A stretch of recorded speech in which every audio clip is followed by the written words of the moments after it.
Good morning, good afternoon, good evening, good night, everybody, to whatever time you are joining us at in this wonderful world of recorded conversations.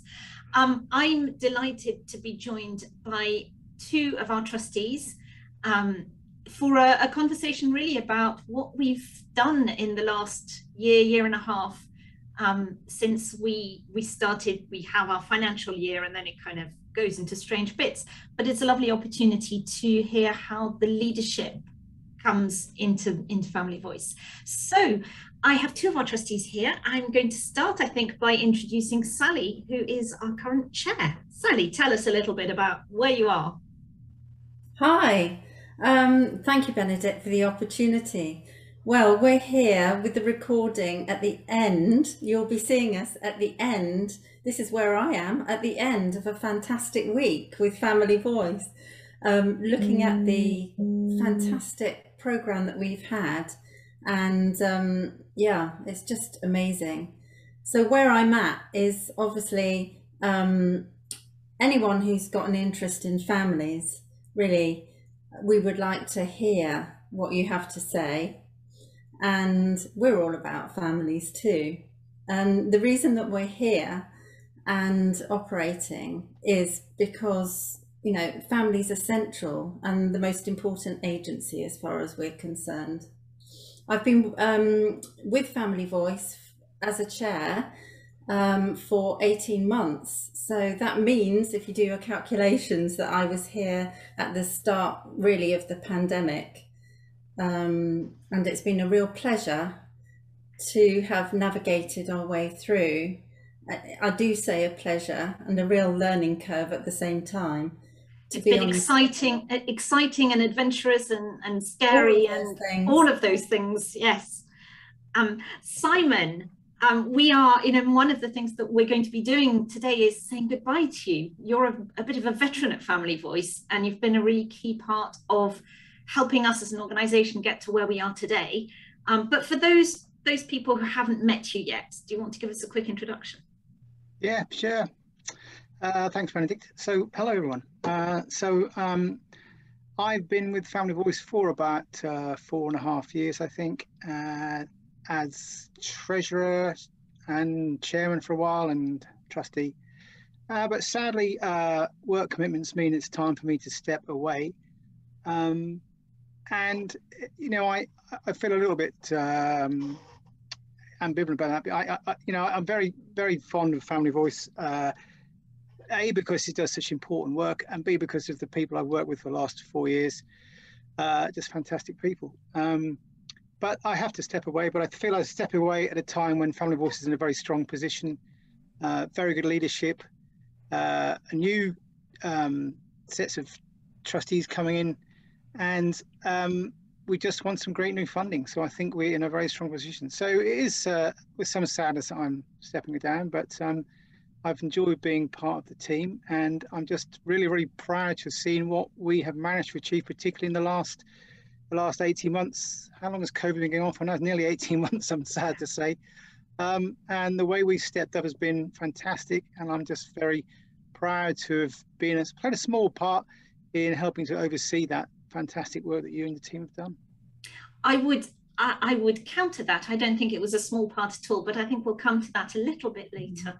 And I will reserve my overflowing praise and embarrassing words for them. I love overflowing praise, don't worry. Good.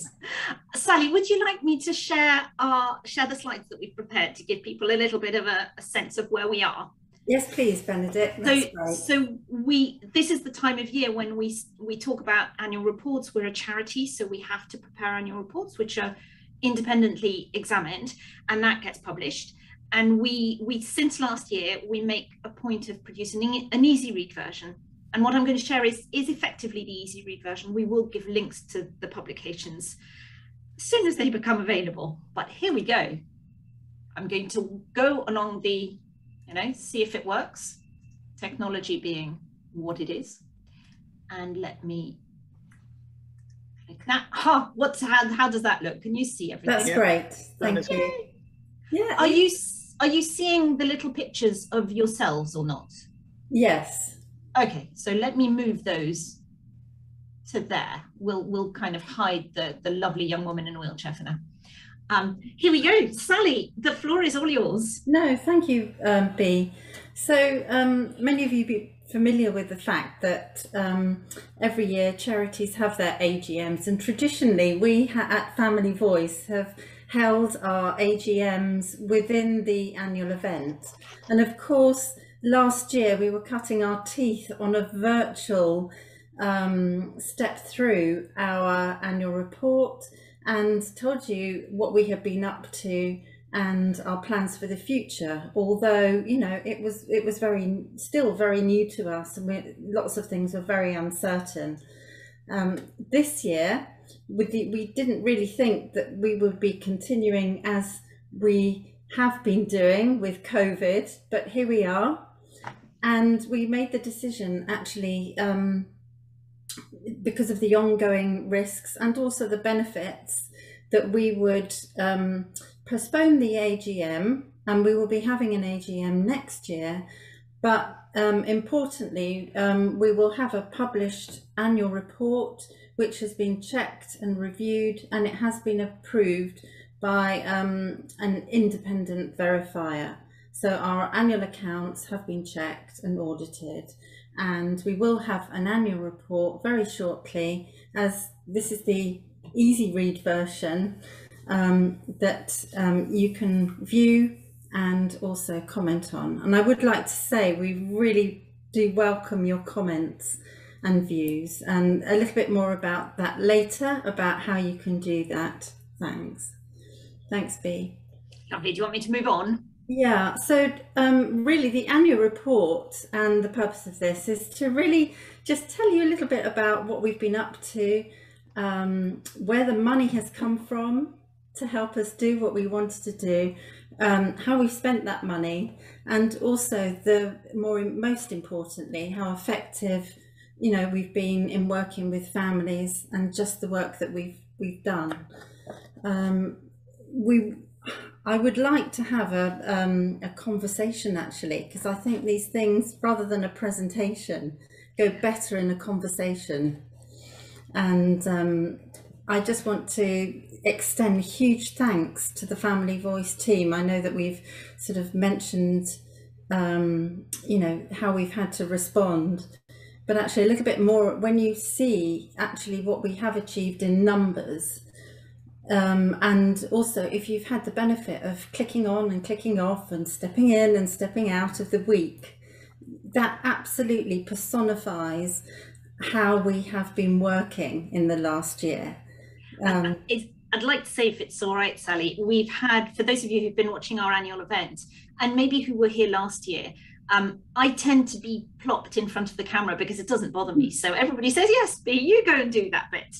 I'm really, really excited that if you look at our annual event, you're going to see my face, but you're also going to see Leanne and Kate, who are our two participation managers. They've joined us this year. In true style, I've now met Leanne face-to-face once. I have yet to meet Kate face-to-face, and yet we've built this very, very close-knit team, and they are wonderful, and we're all different.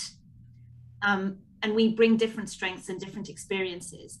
But I think what we all bring is, number one, a kindness and also an absolute passion to tell your stories and to represent you as a really broad, large community, to make sure that when those big decision makers are making decisions that will impact on your lives, they do so knowing what your experiences are. And I think that for me has been a real strength this year, to know this is not the Benedict show by any stretch of the imagination. The fact that you see my face is just because possibly I'm a bit of a show-off. Well, you're not a show-off, but you've got a lot to say, and that's important to hear you. So I think what you say about not forget, you know, about what passion people bring to this organisation is absolutely important. You know, many of us parent carers ourselves, so we don't do this to tick the right boxes or to or to just go through the processes of running an organisation. We do it because we care, because it matters to us all personally. And I think we never forget that. We don't, in the way we deal with all the things we deal with. And but it sometimes has to be remembered so that everyone is aware of that passion that we all have, because it's important to us all as individuals as well. Yeah. It's really important. And actually, the little bit that I'm hiding at the moment that says we are experts by experience because we are parent carers, and all of us, we have one trustee now joining us who isn't, but who has different experience and knows the SEND world. Everybody else is a parent carer. We can't forget it because we're living it, aren't we? Yeah. I think it's very important to highlight actually the fact that I think, we entered into the pandemic in a very strong position. We had good, healthy reserves, a good level of reserves. And we also had a team and continue to recruit, and there's staff turnover, of course. But the way that we manage as parent carers sets us up very nicely to, be open to change and to problem solve. And I think that's really been critical in a lot of the discussions with partners about how are we actually going to crack this nut? What do we need to be doing? And we were able to actually respond quite quickly to the situation. And I think that's down to a lot of passion, which is really important. And importantly, there's a lot of emotional investment. And I think those sort of things are critical when you have project startup, everyone's really excited and there's a problem to solve. But when we look at transformation and true change, what we kind of lose, and we mustn't lose, and we must bottle up, is that passion, and also the fact that, we can sort of apply that learning when it comes to realizing the benefits of transformation. I think a word that we've often used is resilience, which is something that a lot of parent carers themselves will be very well aware of. You have to become resilient as a parent carer. So we have an organisation that has that sort of inbuilt resilience within the people who work for it, which does help when you have to adapt quickly and to change quickly and to face challenges. So yes. It's sort of within our DNA, perhaps. Yeah. And I think what we did, when the lockdown hit, is we kind of punched right through it and thought we have to do something. We have to do something now. And one of the things I think that's been a real strength is that as an organisation, we're a small team, we're very dedicated, and we're not afraid to go wrong. I think because one of the real strengths we have is that we believe passionately in kindness. And it turns out that if you're kind, even if you mess up, you can sort it out, you can solve the problems. And one of the things that happened in that is we started these kinds of conversations, we started showing our faces and encouraging parents to join us on Zoom. And at the same time, we invited and we had built a really good relationship with our partners. So within a week of lockdown, we were meeting with one of the assistant directors at Surrey County Council every week. And that really allowed them to get a sense of what parent carers were experiencing. So we had issues around, for example, those parents who use personal assistance with direct payments. Could we keep them employed? Because otherwise, how would we find them again? And that kind of conversation, I think, made a real difference. And there's an agility that comes with a lack of fear. But for me, it is about that works if you're kind, if you build relationships with trust. And we are, as you say, 18 months down the line, it does feel like that snowballed into some really positive work and conversations. There's been a lot of hard work and gone into that trust over the last 2 or 3 years, hasn't it? And that enormous amounts. It shows when it gets repaid that investment in trust with all your stakeholders does pay back.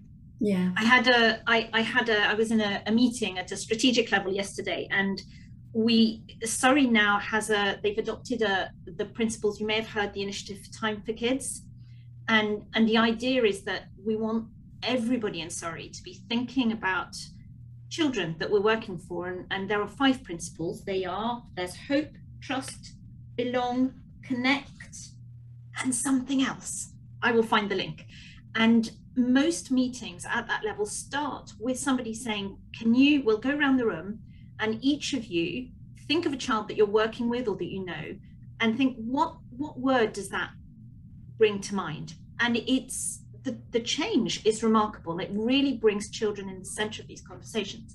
We were having a very positive conversation, but at one point there was a little noise in the back of my head going, yeah, this is nice, this is good, I agree with it, but I've still got all of the voices of those families who right now are having a very, very, very tough time.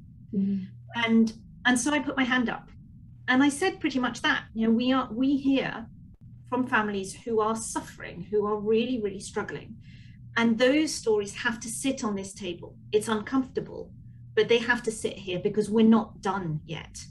I think I ended up by saying, I don't want to be a Debbie Downer, and one of the chairs of the meeting it was lovely the way she responded, but she said, Benedict, it's, what we like is the fact that you bring these things with kindness, but in your kindness, you are very straight talking and you tell us like it is.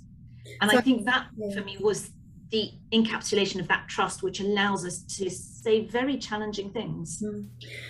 And do you think, B, it's because I think the spotlight really is on us, isn't it? As far as children are concerned, the spotlight really is on families. Well, your child wants you to fix things, don't they? They expect you to make things okay. Yeah, to ensure that we're effective as families. But equally, they rely on us as families to fix things, but also in turn, for adults and our partners to do the same. So I think, we have a huge responsibility, really, collective responsibility, to make sure the focus of those conversations lead back to the child. And there are loops, aren't there? Our children look to us as parents to keep them safe. And particularly when they've got additional needs, we look to the support systems, the services to help us do that. And one of the things that we need to build is for those systems and services to realize that we as parents have knowledge, understanding that the systems don't have about our children. And as the adults in the room, parents are a really, really important and key part of things going well for the children. And would you say that the family is the most important agency in the room during those conversations? I would say that's a really difficult question. Not always. But I would say that increasingly there is a real sense in the leadership at Surrey that the child is at the center of everything, and the family kind of a close second. What we find is that I think we have different experiences of what that means. We had a fantastic conversation today in one of our live questions with some professionals from Surrey. And after our conversation, this lovely, lovely lady said, I was really surprised by the questions you asked. And it made me realize that we're not, and the settings and providers aren't informing parents in the way we thought they were. So all of those conversations begin to be really important, because that's when it starts to affect some change. Yes. And I guess, thinking about how effective we are as a team and our part in making that change, that's where the challenge is, isn't it? And I know that you've been very keen to work with the team and also us as an organisation to look at our health and the way that we actually gear ourselves up for change as well. I know that's been a critical focus of this last year, hasn't it?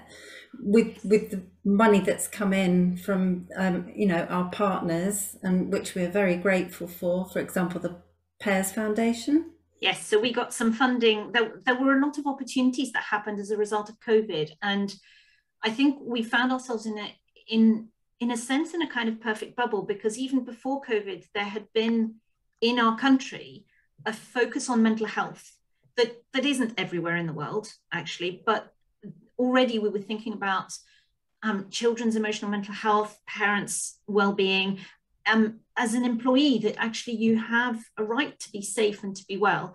So then COVID happened, and with COVID came about some opportunities to access different kinds of funding.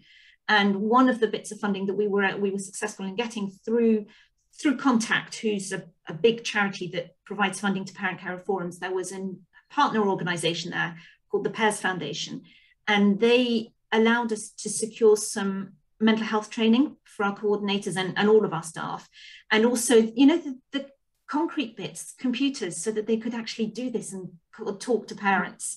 So that made a huge difference to the way we were able to work. Thank you.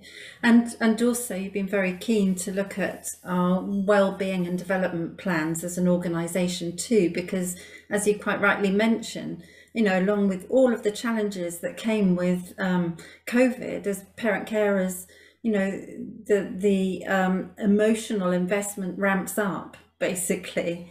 And we have a staff team, all of whom have children with additional needs, and homeschooling was challenging. We had some of our staff, their children were much happier because they've really struggled with school, but others for whom, you know, I remember conversations with parents broadly, but certainly within our team, where we were all looking for a very specific type of chocolate biscuit, because we knew that, you know, Jimmy in Elmbridge only eats that. So we would do, you know, trips and leave things in the garden. So there was a lot of teamwork, camaraderie, understanding that actually the right brand of biscuit matters. So yeah, it's been a really important thing to look after people. That camaraderie as part of their well-being has been quite interesting as well, isn't it? Because a lot of people have had to adapt and change their working practices, and you can see in a previous time, maybe in some organizations where some people got allowed to do some things and others had to do other things, there could have been, but you didn't think any of that. People just understood that everyone had to adapt in their own way, and everyone had to be given the space to adapt in their own way, and people just were prepared to be supportive of whatever else anyone needed to do to get through it all. Yes, that's a very good point. And I think, you know, when we've you know, worked closer with partners in that problem solving, because that's what we're good at as an organisation, I think it's also going to provide us with a bit of a challenge moving forward as well, because you know, when there's a problem to fix, everyone pulls together, but actually, you know, when the change happens, it's making sure that actually you know, we don't lose that learning in the beginning. And actually, you know, when there is an issue, it's actually about reshaping and focusing and having that trust that that's what's required, and understanding, you know, that we are not, you know, a thorn in a side, that we are actually there raising an issue. We're here, you know, there is a problem that needs solving. Let's talk about it. Yeah, absolutely. Sally, should I move us on a little bit? Because I know we could talk forever, but oh, we're enjoying this too much, aren't we? Yeah. Roll on. Yes. So I think this is just that, you know, remembering that the work that we do is only truly possible when we hear from our members. This is not, you know, our work is not about saying, you know, Benedict's experience is this, or Leanne's experience is that, or you know, the team at Family Voice, there's about 15 of us. But actually, we know that there's well over 20,000 families in Surrey who have children with additional needs. So it's really important to us when we put out a survey or workshop or event, and you come and talk to us and share your stories. That's what allows us to make a difference. So it was really important for us to say thank you to all of our members, not just our staff, who are lovely, but it's the members that bring this organisation to life. Which, of course, leads to, you should join us if you're not one yet. Do you want me to move on, Sally? Yes, please. Oh, look, it's the numbers. Yes, so I think this is really important because we've done a lot of talking, and I know, it's just important to set the context. But, with all of the things that we've spoken about, the challenges, the opportunities, and the wonderful staff, I mean, this has resulted in extra work, wonderful things, and extra contact, basically. And here you have it in black and white. It's been really interesting. We've managed to, so I think it needs tempering a little bit. We've been really pleased that we've been able to reach families that we hadn't reached before.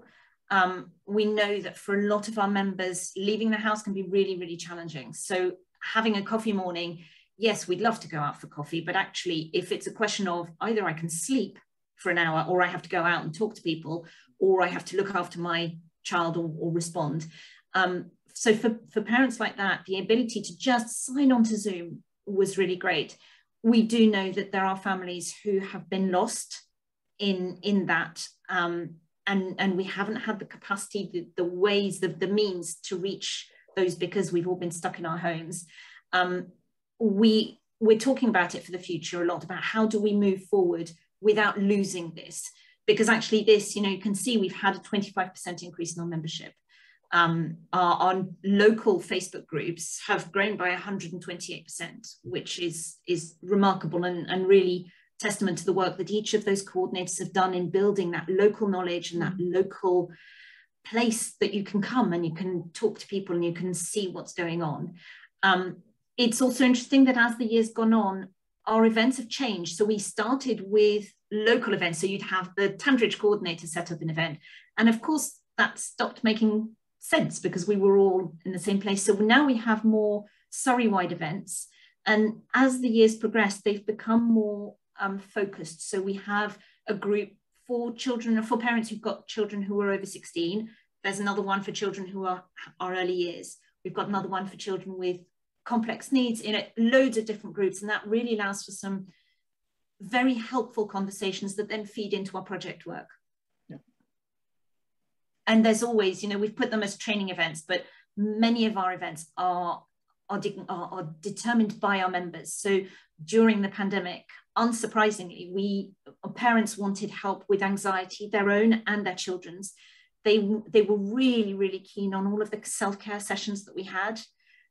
We had a lovely session actually this week with Dr. Catherine Hollins from CAMS, and she was talking quite rightly about the fact that as parents, we have to look after ourselves if we are expected to look after our children. So that self-care was very, very important. And thanks, Bea. And I just want to say a huge thank you to our partners and for the exposure really that they've been prepared to have as well, because obviously there's a big shift that we've had to make really, and people have stepped up to the mark and been prepared to enter into live Q&A sessions and also invest quite a lot in trying to understand what they need to be doing with this new way of working too. So huge thanks. Yes, they've been great, and they are increasingly, we're beginning to bring senior people from the council onto Facebook Live conversations like this, and most of them are live.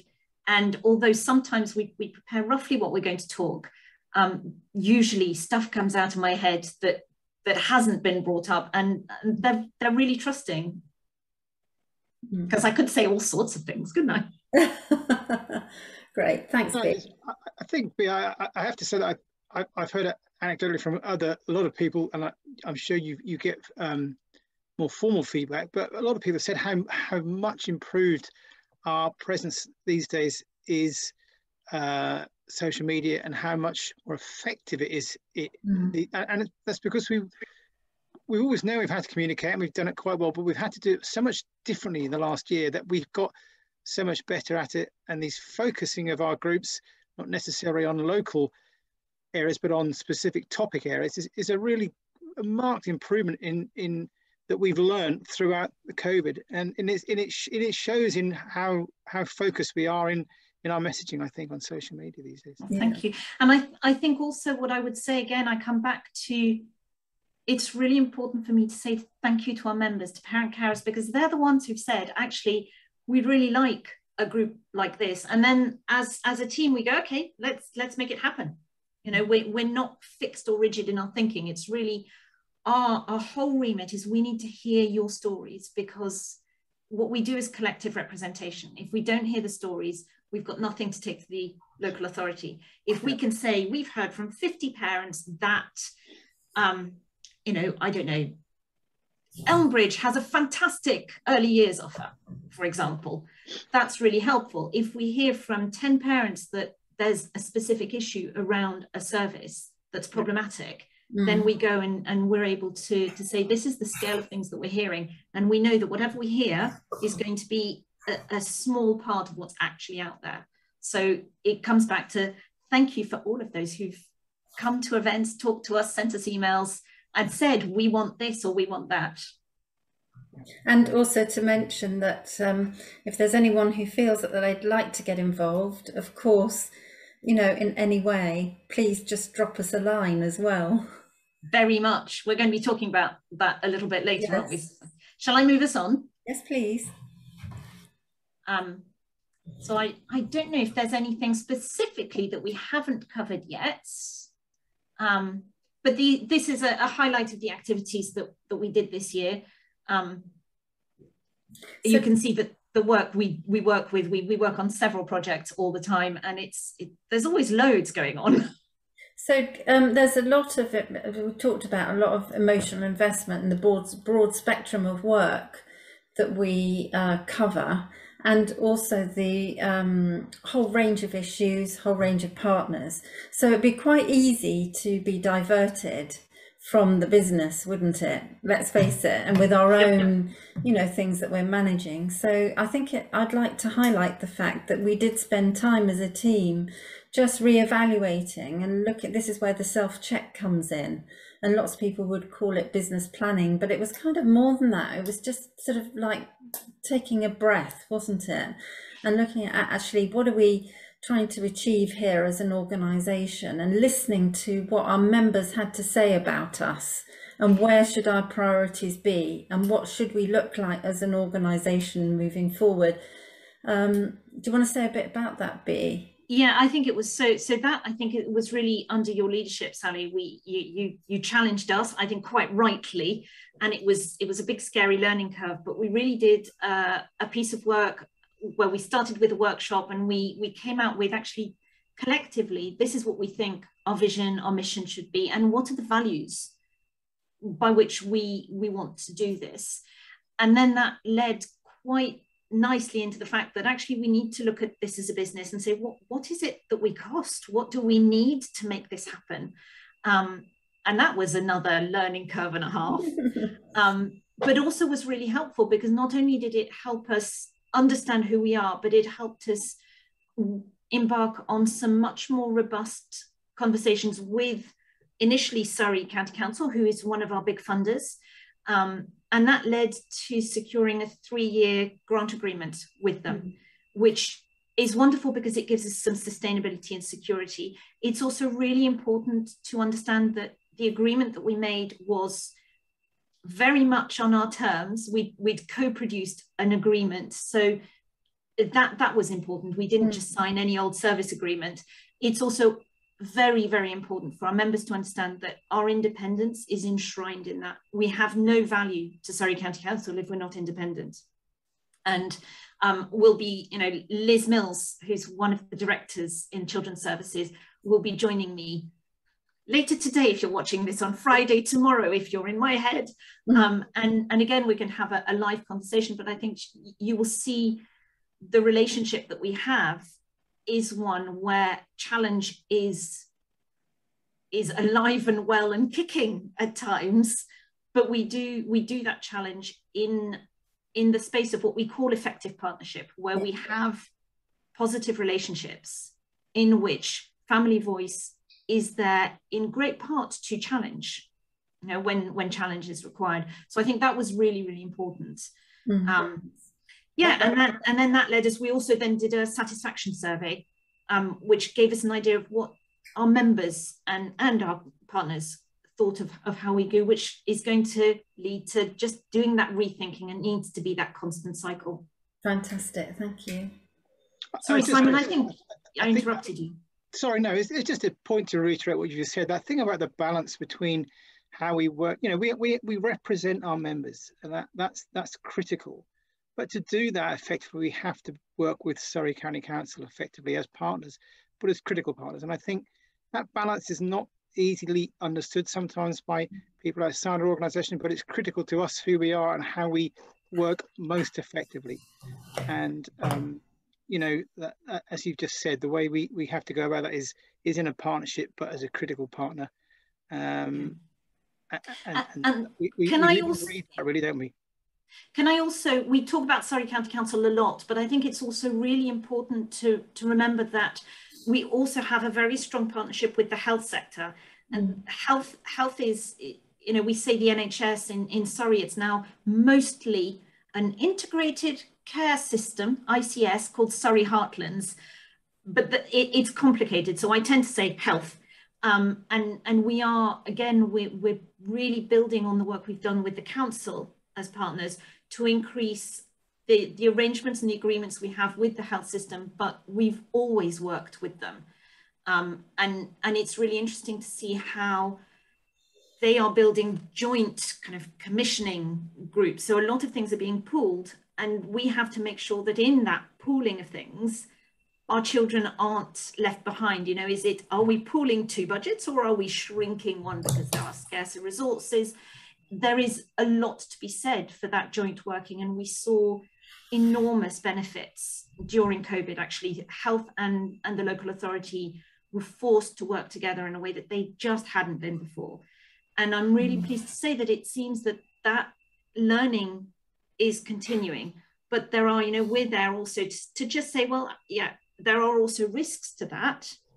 So let's just make sure that the children who need the support in the middle of this don't get squeezed as people are coming together. But the health partners, I think, are really important to remember in that. Yeah, thank you. Okay, B, that's move on. Great. Should we move on to the... So this is just a really quick slide that gives you an idea of the events that we held for parents.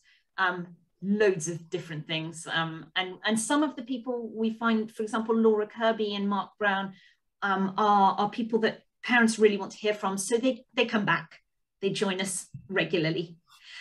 And then I can hand over to Simon for the little, you know, the important, but, you know, the underpinnings that allow us to do our work, which is, you know, we have to fund it. Okay, thanks, B. So what can I say? So we made a small surplus in the year, about £2,000. So essentially, we spent what we earned. Much of our money goes on salaries, obviously, salaries and events.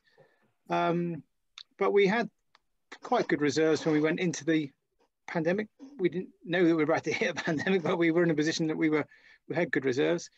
But I think we did some, well, I say we, I wasn't doing it, I was just watching some fantastic work to raise new funds from various partners to help us with COVID and the additional expenditure that made us incur. And with some sensible budgeting and sensible thinking, we managed to get through the year, as I say, in about the same position as we started, which is a really important achievement, I think, to have done that. So that's the picture of last year was that we had a lot of additional expenditure, but we managed to raise additional income, and that's important. And I think, other than that, I don't know what else there is to say, other than that we moved into this year, and you know we've managed now to have won new monies from the National Lottery, which is a fantastic thing. It's a 5-year. This is 5 years, isn't it? It is 5 years, yes. Which is phenomenal for an organisation of our size to have won a deal like that, a funding agreement like that, which will give us so much more ability to plan and programme for much more important things for the next 5 years, which is a fantastic achievement. it puts us in a great shape financially, which means we can do things that we really want to do and have been wanting to do for a few years, but haven't been able to do because we haven't had the money. So I think the next few years will be far more exciting and interesting as we invest that money in all sorts of areas to help our members. I think it's been one of the things that was really interesting in that COVID year, and that's carried on into this year, is we've grown. We've had the demand for our work, both from parents who need support, who need information, and who really have a thirst for sharing their stories, which is what we're here for, was mirrored by a real demand from our partners, both at the council and in health, and indeed from some aspects of the voluntary sector, which meant that we had all of this demand. And luckily we've done some learning and some work on that fundraising, which continued into this year, which, the 3-year agreement from Surrey was a really big part. And one of the things that I've discovered is, in order to get funding, you need healthy reserves. And actually, if somebody's already funding you, that makes it more likely that another person will help. The National Lottery gives us a huge amount. It gives us a breathing space to look for other sources of funding, to see what can we creatively do. And as you say, Simon, I think one of the big things that Family Voice has always been a real challenge is we've never known from year to year whether we would have funds. And so planning long term was very, very difficult. So what was just one of the real joys for me this year was to phone up, both of you, and say, right, I've got National Lottery funding, go forth and plan, use me, involve me in the planning. But I can now say to my trustee board, as a trustee board, you now have the sustainability to do some really interesting and important strategic thinking. Yeah. Thank you, Bea. And I think, we mustn't underestimate the success, the huge amount of work and what this means for the organisation. And that was down to a lot of relationship building, which, you're all fantastic at, and trust, with the grants officer as well. And I think one of the added value of this is that there'll be a lot of learning and support that goes on as well, because they've obviously, they're funding something, but they're also keen to support our growth, aren't they? And so I think, the spin-off benefits are huge as well. One of the things, Sally, that we talked about just before we started recording, and it kind of feels like it fits in here, you're right. Fundraising takes time and it takes work, and actually we're here to represent families, so it can be really frustrating sometimes to spend time doing something that doesn't feel like that. We were talking earlier about the fact that our videos are a little bit winging it and may not be as slick as others, but actually the way that we've embarked on this kind of videoing thing is, it would be lovely, wouldn't it, if we had the funds to employ a video editor full-time or a social media person. But actually we have, for what we do, we have scarce resources. And I think everybody in Family Voice feels that we want to spend that money representing, supporting families. And the nice to haves will come. I hope they will come, because I think we've been building really nicely. But it's not yet at the point where I've got so much surplus money that I feel that I can focus on the teeny tiny details of video editing. So I think that was important to say as well. Yes, thank you. And you've set the organisation in a fantastic position. And I think nobody would care about whether, you've got a fuzzy video or your sound quality is not right. So I have to say, Sally, quite a lot of people who watch my little videos know that I tend to send my videos for very tiny editing to my beloved eldest, who shall remain nameless, but who's on the autistic spectrum, and he would disagree with you. He thinks it needs to be perfect, and he'd like to spend far more time doing it. So we find our skills where we can, and isn't it wonderful that we have a community with our parents, with our young people, that actually there is so much skill in this community. We just need to give people the space and the opportunity to shine. Brilliant. Thank you, Bea. Would you like me to move on? Please, yeah. Here we go. Okay, so, you know, we've spoken a lot about, obviously COVID had dominated a lot of things, but, you know, we are sort of moving forward and looking forward.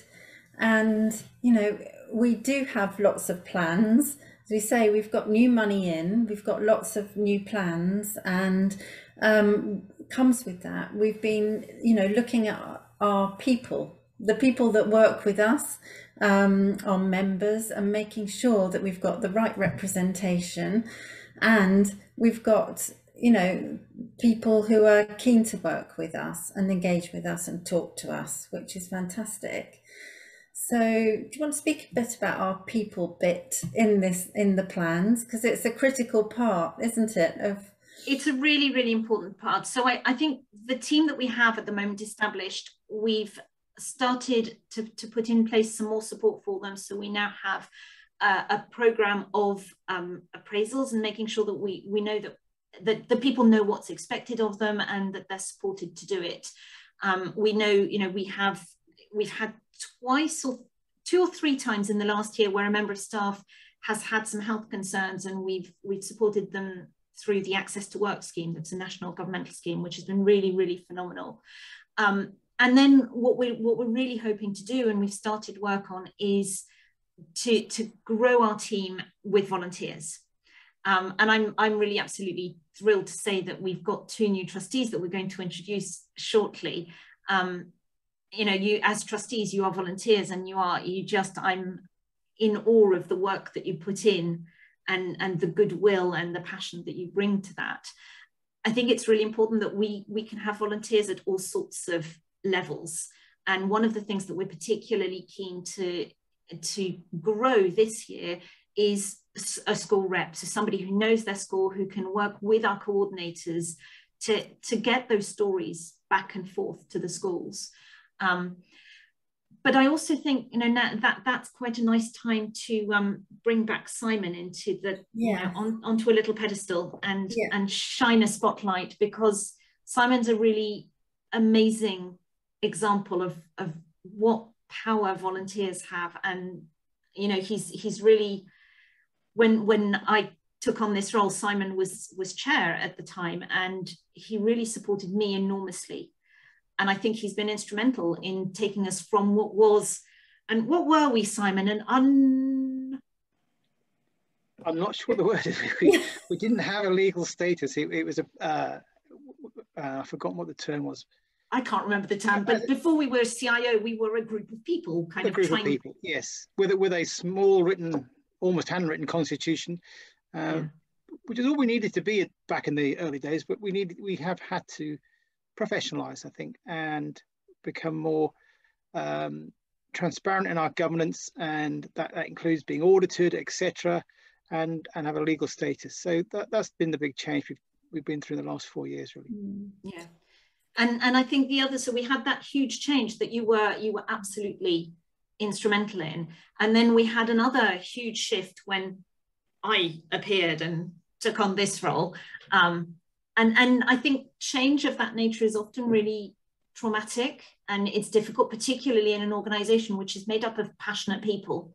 And sometimes you know, you have disagreements of direction, and or you both want, there are pushes and pulls in all kinds of different directions. And you were, at a time, I think, when there were all of these passions and it was difficult, you gave us this just beautiful sense of calm and ability to get through, which really can't be overestimated, I don't think. And I want to thank you for that, because I think you really steered us very, very straight.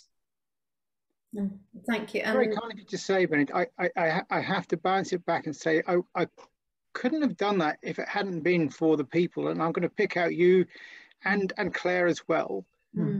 Two people, you know, you particularly. My most important thing to do was to persuade you that you could run the organisation, because I always knew you could, because you are extremely we keep using the word passionate, but you're extremely capable and energetic, and I knew you would know how to do it. So that is all I really did, and the rest was just guiding you slightly a little bit here and there, and You know, I think run with it yourself. And once you got running properly, and in the early days, it was a little bit nervy for you. But once you were picking up and running with it properly, I knew you would run with it well. Oh, thank you. I think I really, you know, I have to say, I'm so thrilled to be with both of you, because each of you in your own ways and different ways, you've given me this incredible support and mentoring. And I look back with, you know, there's that little bit of ego when you look at where you are, and I'm beginning to be able to see the journey that you've helped me come on. And I certainly wouldn't have been able to do it on my own, nor would I have been able to do it without Family Voice. So it's been a really lovely, ship to be on. Mm. And look where we got to, you know, we're now at least twice the size we were back then. And with fantastic involvement, with better involvement with all our stakeholders, and plans for the future, which we never used to have properly. So, you know, that's the difference you've made. So yeah. What's also lovely for me is that I think we're also in a position where somebody like you, who's given 4.5 years of huge amounts of time and energy, it feels safe to step away. And I've always said, haven't I, we should not feel trapped in this passionate endeavour that we drive into. We are all parent carers. We have very complicated lives. And we should build an organisation that is safe to step into and safe to step out of. So as I say, I will miss you dreadfully, but I'm really pleased that you're able to step away safely. I guess what we've heard is the history behind, you know, where we are now. And, you know, it's a combination of effort, isn't it? And, you know, trust in each other, and understanding actually that, you know, our capabilities, I think, is important. The thing that binds us, you know, as parent carers too, has been quite critical, just to say that, because there is this understanding, which is important. And I have to say that I've learned hugely in the short time that I've been with the organisation from both of you. And I think that's what it's about, isn't it? To, you know, learning and supporting and all that kind of thing, which is fantastic. We shouldn't say this really, but we should have a mention of a Ashted Garden Centre coffee shop, which I did more planning in than cups of latte than anywhere else, didn't we? Are you sponsoring them? Are you sponsoring them? No, but it did play a big part in our planning. Yeah, it was really important to have those meetings, isn't it? The one thing also I suppose I'd like to almost bring us full circle is that you're right, Sally, is we come together as parent carers, and we've had to learn to be flexible. We've had to learn to see progress where others might not notice it, and see different ways of doing things. And that's in large part thanks to our children. And as much as, you know, I certainly would like to bundle them up and send them over to Timbuktu on a regular basis, actually, I certainly wouldn't be the person I am now without them, and without the learning that I've had to take from them, without having to become their advocates. And I believe really firmly that all of us have the power to be the parent that our children need. And sometimes it's about learning, you know, learning to look at them differently, learning to look at ourselves. And what we bring to Family Voice, I think, is that. And I suppose what I hope, one of the things I really hope from this little video, which is probably far too long, but you know what, indulge us for a while, is I think we are a lovely team. We believe absolutely in kindness, in diversity, in the joy and the delight of difference. And we would love to be joined by others, either as members or as volunteers or as staff members. But anytime you share your story with us, you help us, you belong to us in a little way. And we really care about all of the parent carers and their children in Surrey and elsewhere. But, you know, in Surrey for this. Well said, Bea. Did we have anything else to say in this bit, or do you think we've kind of come round? No, I think it's just to say a huge thanks again to our partners too for also bearing with, because we do things differently, and we do sometimes do things chaotically, which is happy accidents, but also good, you know, it's also good because we're able to cope with the unexpected, and that's one of our key strengths. And I think I just want to leave off with, in terms of recruitment, you know, really pleased to say that, you know, we've said that we've managed to successfully recruit 2 new trustees onto the board. One of them, Sammy, who we'll be meeting later, has agreed to take on the role of treasurer over from Simon, and I'm sure, well, I just want to say a thanks for the handover, Simon, and the extra work that has entailed alongside your day job as well. So, you know, thank you very much. And I'm sure, you know, she'll be an equally safe pair of hands, you know, for Family Voice. I've no doubt about that, having spent time with Sammy. She'll do a great job. Yeah, so they'll, I guess, it's just thanks very much, and for your passion, for your enthusiasm, and just for being a lovely person to work with. Thank you. And for securing, you know, lots of people want to work with you inside and outside of the organisation. So you're a real asset to us, and I love working with you. So thank you. It's very much mutual.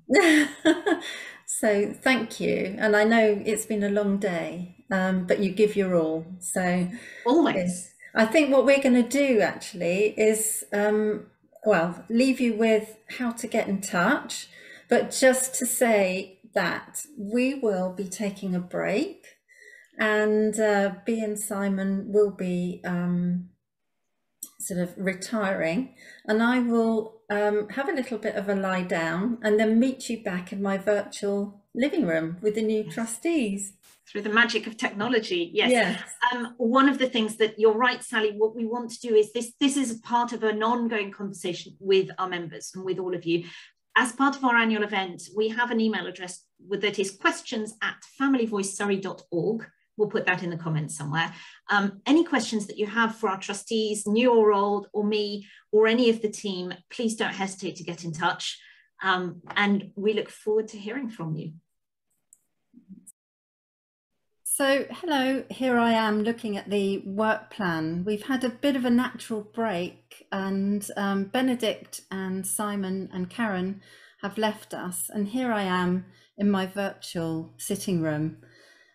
If we think about the work plan, which we've got in front of us here, and the wide-ranging work that we've got to do, we're thinking about transformation really here, and the new ways of working, pooled budgets, different ways of communicating. We've heard from a wide range of people, but I'm thinking about the potential here for gaps and some of the voices that may be lost, and some of the assumptions that we may make, and the welfare of our children becoming increasingly dependent on the effectiveness of our families and our partners working together. It's quite a bit of a challenge ahead. So I'm sitting here, and I'm very pleased to say that I've been joined in our virtual sitting room by Sarah and Sammy.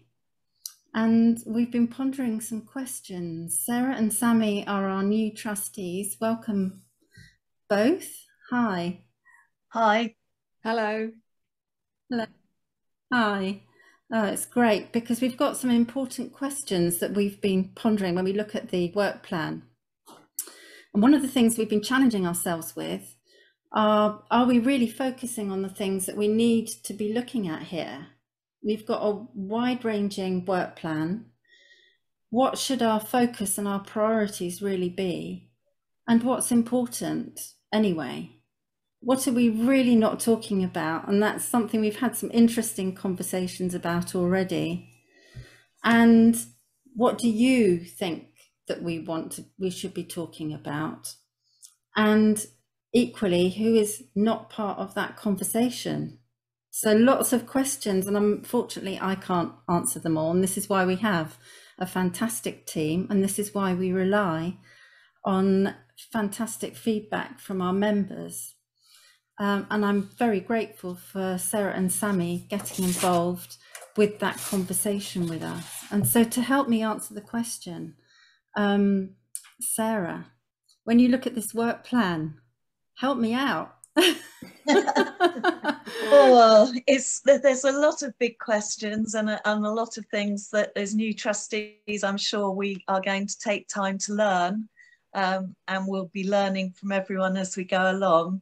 I mean, I'm particularly interested, given my background, at looking at recruiting volunteers and possibly finding some way of reaching out to families who might not be represented that well, or might not feel confident to speak up at meetings or to ask questions.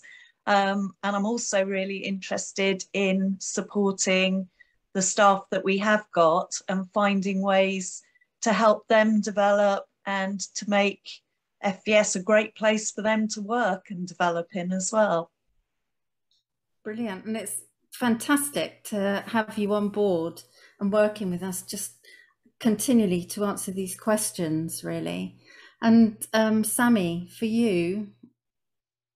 Yeah, absolutely. I have been appointed as the treasurer. My finance background as an accountant, I think, will really support Family Voice Surrey going forward, with the increased number of stakeholders that are investing in the services that Family Voice Surrey can provide.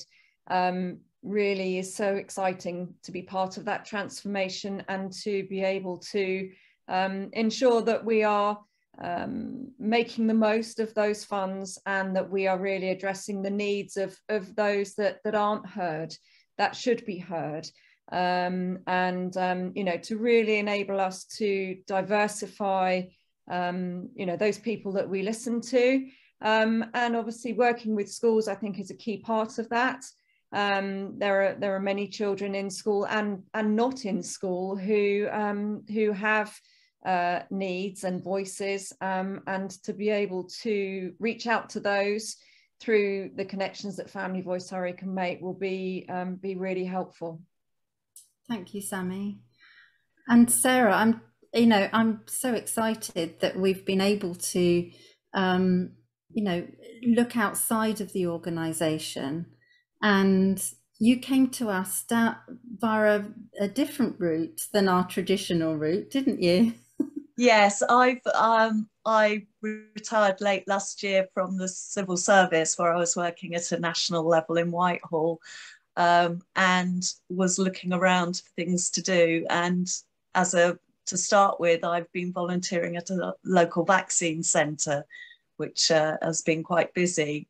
But from there, the coordinators of the Surrey volunteering support people have been reaching out to volunteers and asking them to do things on a wider level.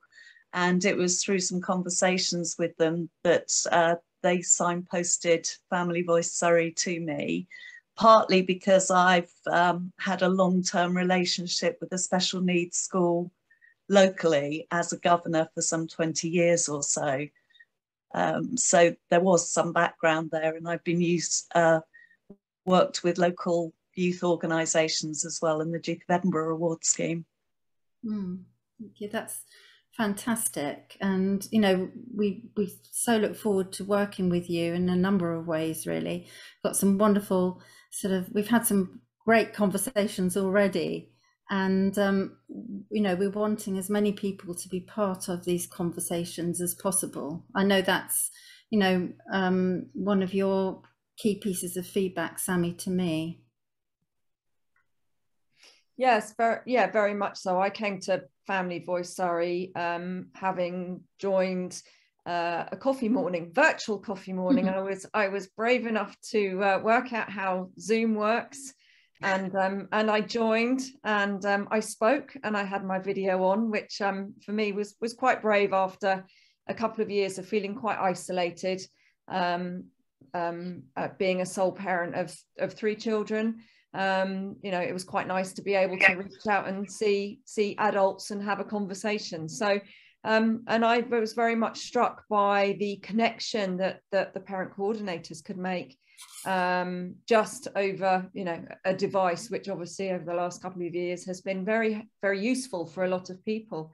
And so that's how I came to be interested and to really become quite passionate about giving people voice and giving everyone voice, and to be fortunate enough to be able to be part of the board of trustees and obviously use my skills in finance to help it along as well. Thank you, Sammy. And you know, there are some quite sort of uncomfortable questions as well that sometimes we have to ask us and challenge our assumptions too. So, you know, when we're looking at those, having those conversations, there may be some things that we need to be getting to grips with, really, and thinking about and prioritizing. And for you, you mentioned the sort of HR aspect, Sarah, didn't you? And how important having representation is on a number of levels, really, within the organisation. Do you want to speak a little bit more about that? Yes, we've spoken about this a couple of times, the three of us, and it's quite interesting that I think the focus for all organisations and businesses now are on increasing diversity in all aspects of the organisation and making sure that it really is representative of the wider society and group of interests it represents. And we've talked about, I mean, people can see now that, you know, we've talked about it. We are 3 women as trustees of this organisation, and it would be really great for us to be able to reach out and have trustees that will bring other things to the party, and we'll talk with other voices and bring different experiences to us. And we've also talked about the need to represent all the groups of families out there. Sammy's mentioned it earlier, that you know, we need to be able to reach out to those who wouldn't naturally come forward on their own behalf, maybe, and sort of sit slightly in the background. And nobody means to overlook them, but unless they actually speak up, it's very difficult, and we're going to have to be creative to find ways of hearing their voice. Yes, thank you, Sarah. And you know, there's something for me in there about also having the opportunity to challenge assumptions as well. So you know, we've spoken about the need to diversify, but also the importance of keeping relevant and making sure that we are actually focusing on the things that we need to be focusing on. I don't know if anyone's a Strictly fan. Did you watch Strictly at the weekend? It's a bit. Yeah, I've heard about it. I'm just wondering, should we finish sharing that particular slide, or of course, we can move on? Yeah, brilliant, because quite important to me is this challenging our assumptions bit. So I come from a project management background and also in commissioning, where understanding is a sort of critical part of how services are shaped. You know, it's part of the journey, really, and to spend time on the understanding bit of how we shape services, to me, was the most sort of valuable, to make sure that we are spending money well and we're actually achieving very positive outcomes from any money that is spent on service design. So quite interested in Strictly at the weekend, and I know it's prompted a little bit of debate, where you've got Rose and Giovanni sort of dancing, and then there's silence, the silence to represent the world in which Rose is familiar with, of silence. But actually that isn't truly representative of the deaf community, because deafness doesn't always represent silence for the majority of deaf people. So I thought that was quite interesting, because of course it's, you know, it sparked people's interest, of course, and it's great to raise the profile, but it's only a very small part of the bigger picture, and it can perpetuate, you know, the myths that go around abilities and disabilities and the way that we do things and the way that we're wired. So this is why it's important to have a number of perspectives. And I know, Sammy, you bring such valuable experience, you know, through the world, you know, that you are navigating. You know, do you want to speak a little bit more about, you know, you speak so eloquently about these, your journey with an autistic young person, you know, and how there are so many bits of the jigsaw puzzle. Yes, definitely. I think my youngest son has just recently been diagnosed with autism. However, I've always known that his view of the world was different to mine, and he's now 13. So I do feel that this has been quite a long journey already, and I also have long-term health conditions myself. So there's a lot to factor in with my particular family situation. And I think it's representative of the diversity of families in general. There is no such thing as a normal family anymore.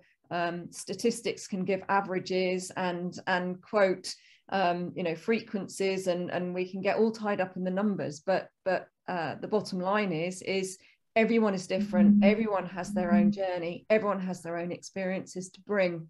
And the one thing that I'm very conscious of with Family Voice Surrey is that we're trying to embrace a wide range of experiences and journeys, and that can only be underpinned by everyone within Family Voice Surrey acknowledging that. And particularly for us as a board of trustees, I would dearly love to be able to increase our representation of those different types of families in terms of not just physical setup, but also perhaps in terms of language or geography or technology. There's so many different types of families out there, and we want to hear the voices of everybody, and not just work with those that are technically able or confident enough to come forward and to send a message, or to you know, complete the, you know, telling their own story on the website. So that's really important to me, that we cover everybody, you know, from very young parents, perhaps in their 20s, through to adoptive parents, perhaps foster parents, or carers even. You know, perhaps using the word parents isn't perhaps ideal. You know, we should be looking at people that are taking care of young children, perhaps. So there's a lot to do.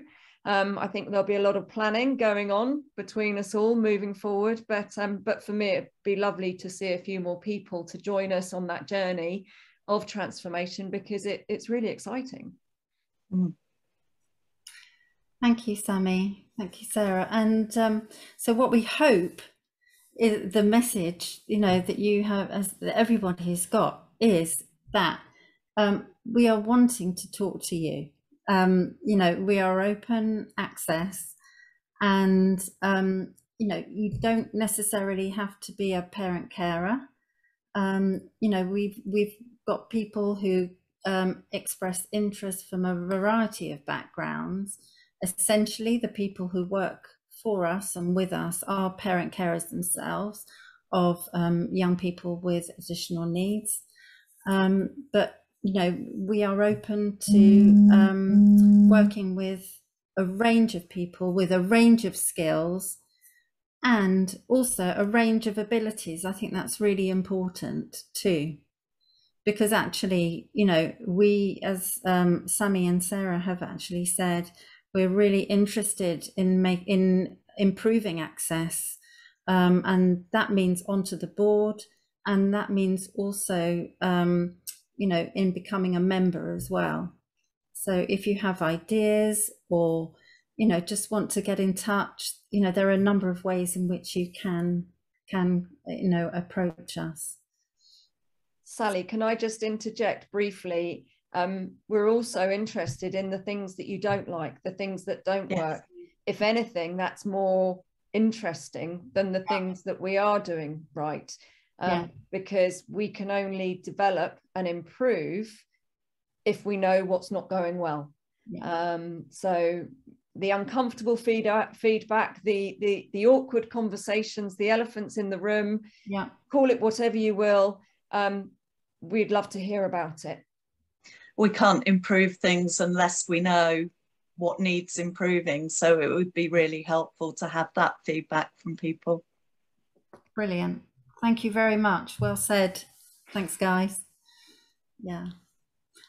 So, so our interest really as a board is sort of ongoing. So anyone who's interested in making contact with us, there's no right or wrong time to get in touch. Just please get in touch. And what we will be doing is hopefully coming out to see you either virtually or, you know, in many different ways that we can. Did you want to speak a little bit more about that, Sarah? Well, I think we've spoken about it, and we'd all like to get involved with just coming along to some of the regular meetings that you have with the coordinators, and maybe just giving you the opportunity to talk to us face to face or in a group, so that we can get more idea of your concerns and what you'd like us to focus on. Not in any checking up sort of way or anything like that, but just really to let you know who we are, and so that we can meet a lot of you. Great, thank you. So I think we're going to wrap up with the final slide now, and I think, you know, we've given the message really that you know, we value any feedback. And as Sammy said, you know, any feedback is very important. Any contact is valuable. And particularly, we're looking to make contact and to hear from people who traditionally haven't come forward to speak to us. And with, you know, if you've got tips and ideas, we want to hear from you too. So please do get in touch.